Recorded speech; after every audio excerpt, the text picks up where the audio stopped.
Dans le temps où j'enseignais à Harvard, j'ai donné aux étudiants une foule de notions qu'aujourd'hui encore, à 80 ans, je remets constamment en question. À la vérité, je n'ai jamais cessé d'étudier. Cet homme a partagé sa vie entre l'enseignement et la recherche. C'est l'exploration du Grand Nord canadien, à une époque où cette région n'était que mystère, qui a rendu célèbre Vilhjálmur Stefánsson.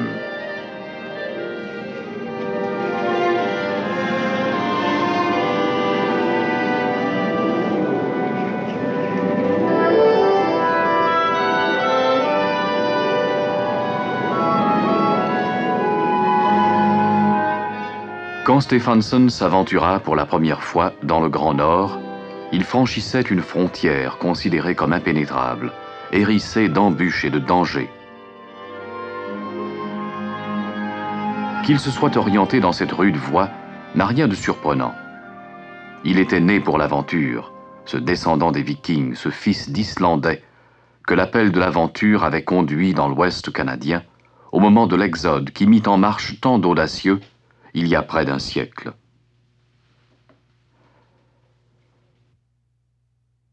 Pendant son enfance, passée dans une ferme du Dakota Nord, il a bien rêvé au jour où il serait un poète célèbre. Mais au moment d'entrer à l'université, il se passionnait surtout pour les mœurs des peuplades lointaines. Aussi s'inscrivit-il en anthropologie. Pendant 2 ans, j'ai enseigné à Harvard en qualité de diplômé en anthropologie. Je me préparais à partir pour l'Afrique lorsqu'un télégramme en provenance de Chicago m'est tombé du ciel. C'était en 1906. Le télégramme en question invitait Stefánsson à se rendre dans l'Arctique canadien pour y travailler comme anthropologue auprès des Esquimaux. C'est là qu'il rencontra l'explorateur Amundsen et ses hommes, qui venaient de réussir à se frayer un chemin par le passage du Nord-Ouest. Ils parlèrent à Stefánsson de la terre de Victoria, où vivaient, disait-on, des Esquimaux barbus, aux cheveux pâles, qu'aucun blanc n'avait encore approchés. Il faut dire que même si trafiquants et explorateurs tentaient d'apprivoiser l'Arctique, ces terres lointaines n'en livraient pas pour autant leur profond mystère. Le défi était de taille et Stefánsson allait le relever. Au bout de longs mois de voyage, il relatait dans son journal « De toutes parts, sur la glace immaculée, des silhouettes sombres se dirigent vers nous. » Il venait d'entrer sur le territoire des Esquimaux du cuivre. Comme on le lui avait prédit, il en trouva dont le type racial rappelait beaucoup plus l'Européen que l'Esquimau. Il passa plusieurs mois parmi eux et apprit qu'en effet, il n'avait jamais vu de blanc. Ils étaient, pour ainsi dire, à l'âge de pierre.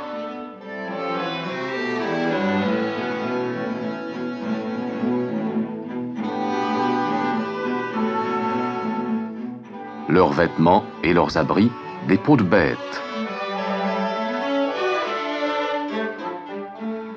Leurs outils, des morceaux de cuivre brut aiguisés à la pierre.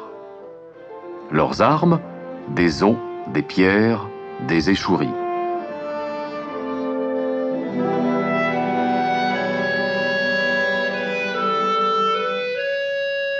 Mais ce dénuement ne les empêchait pas d'être parfaitement adaptés à leur rude vie, loin de là. Ils étaient hospitaliers, généreux, joyeux. À leur contact, Stefánsson se dit qu'après tout, la vie dans l'Arctique n'était pas du tout cet enfer inventé par l'imagination populaire. Et il retourna dans le sud, bien décidé à monter une expédition pour tenter de percer le mystère de cette terre étrange. Je voulais monter une expédition d'envergure, semblable aux précédentes, et nous allions vivre de chasse et voyager en toute liberté, sans craindre quoi que ce soit.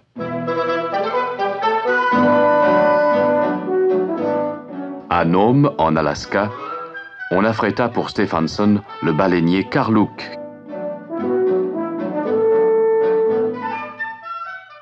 Cela se passait à l'été 1913. Stephenson n'allait rentrer que 5 ans plus tard.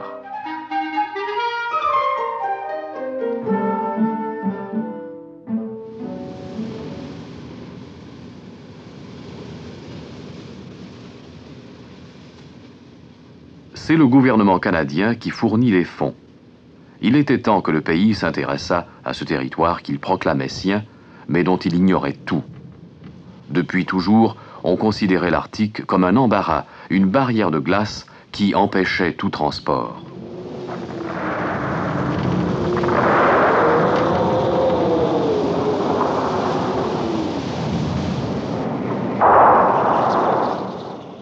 Cette attitude n'était d'ailleurs pas sans fondement.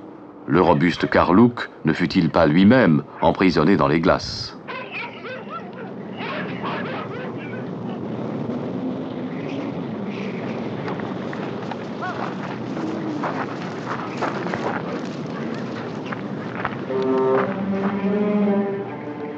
Un jour où Stephenson participait à une expédition de chasse, une violente tempête s'éleva. Quand tout s'apaisa, le Karl Loock était parti à la dérive, pris dans les glaces flottantes. Il alla s'échouer sur les côtes de Sibérie.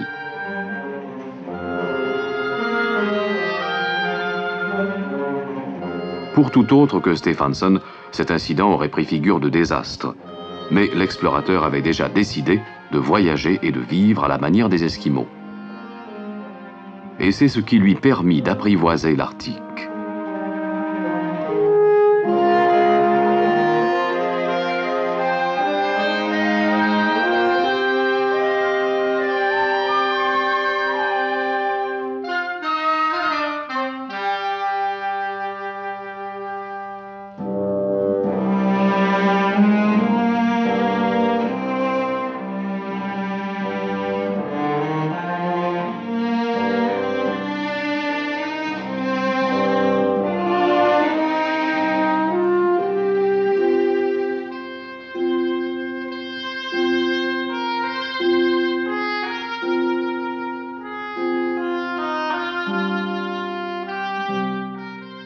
Il apprit à se passer de provisions alimentaires dans cette région qui nourrit généreusement quiconque sait chasser. Il apprit à construire n'importe où, en moins d'1 heure, un abri sûr pour la nuit.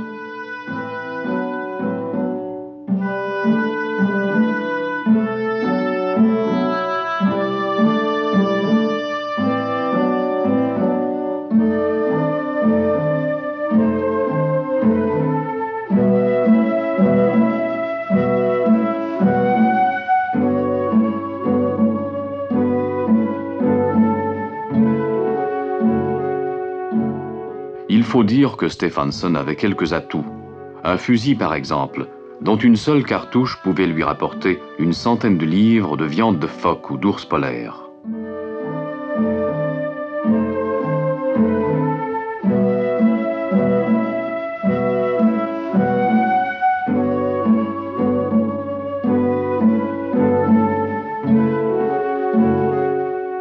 Il apprit aussi à s'habiller selon les exigences du pays et à voyager dans cette région où la survie dépend de la mobilité à se diriger aux endroits giboyeux.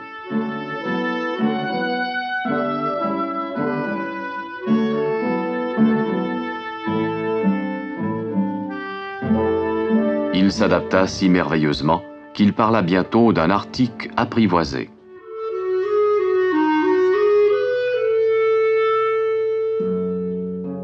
Écoutons-le décrire les longs jours d'été à la terre de Banks.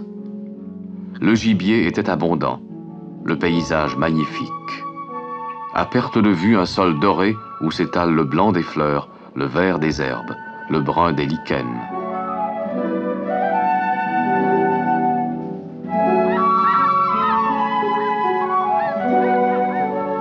Stephenson comprenait maintenant l'allégresse de ces gens, en harmonie avec une terre pour laquelle tant d'explorateurs n'avaient connu rien d'autre que la mort.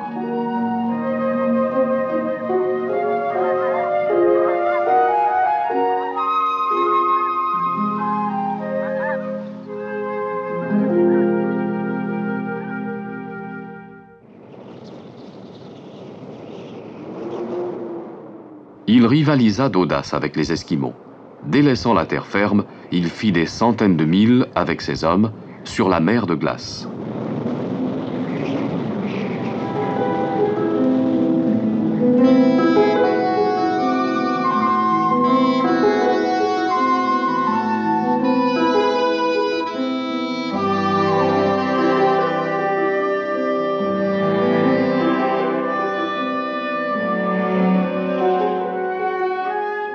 Arrivés aux eaux, ils transformaient leurs traîneaux en barques à l'aide d'une toile.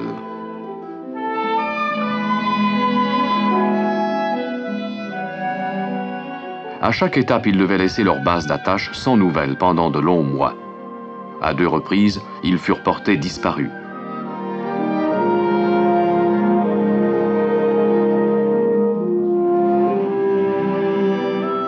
Pendant ce temps, au risque de leur vie, ils arrachaient au nord plusieurs de ses secrets.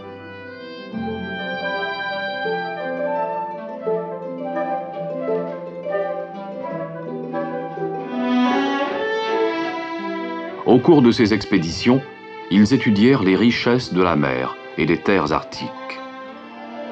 Ils tracèrent la carte de régions dont on ne soupçonnait même pas l'existence.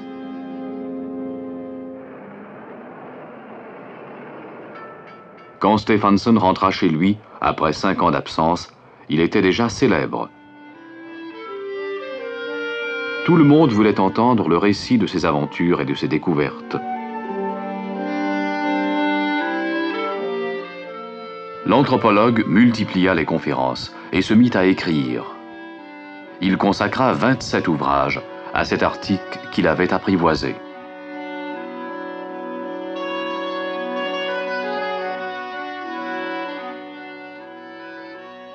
À mesure que grandissait l'intérêt pour l'Arctique, on se rendait auprès de Stephenson pour solliciter ses conseils. Il enseignait alors à Dartmouth College, en Nouvelle-Angleterre.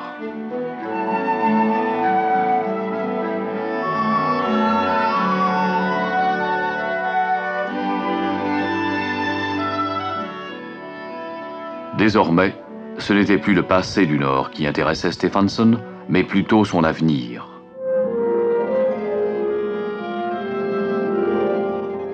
Il connaissait ses richesses alimentaires et rêvait de voir un jour les plaines de l'Arctique servir de pâturage à des troupeaux de bœufs musqués et de caribous domestiqués.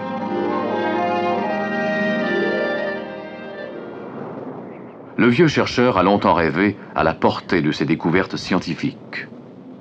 Aujourd'hui, des stations de recherche américaines, canadiennes et soviétiques jalonnent l'Arctique pour en fouiller les secrets.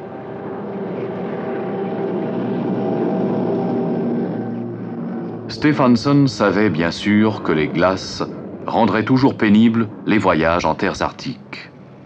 Mais il entrevoyait le jour où le vrombissement des avions déchirerait l'immense silence blanc.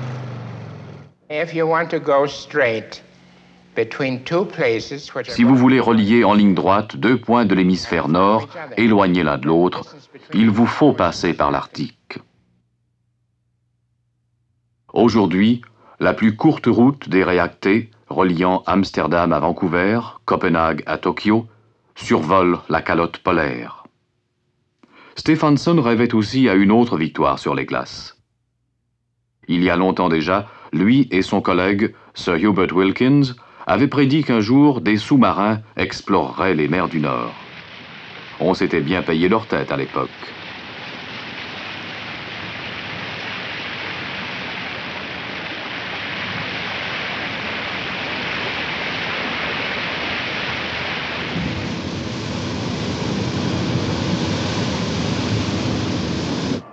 Qu'adviendrait-il des hommes emprisonnés sous les glaces, avait-on objecté. Ils n'auraient qu'à pratiquer une trouée jusqu'à la surface, à la manière des baleines. Si une baleine y réussit, pourquoi un sous-marin atomique n'y parviendrait-il pas, avait répondu Stephenson.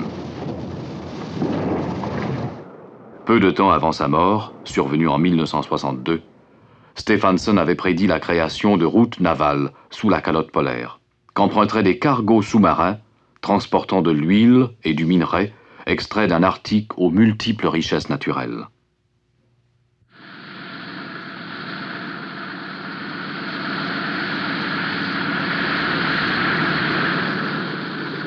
Si de nos jours nous fondons de si grands espoirs sur ce nord glacial, c'est surtout à cause d'un petit gars des prairies qui eut jadis la naïveté de parler d'un Arctique apprivoisé.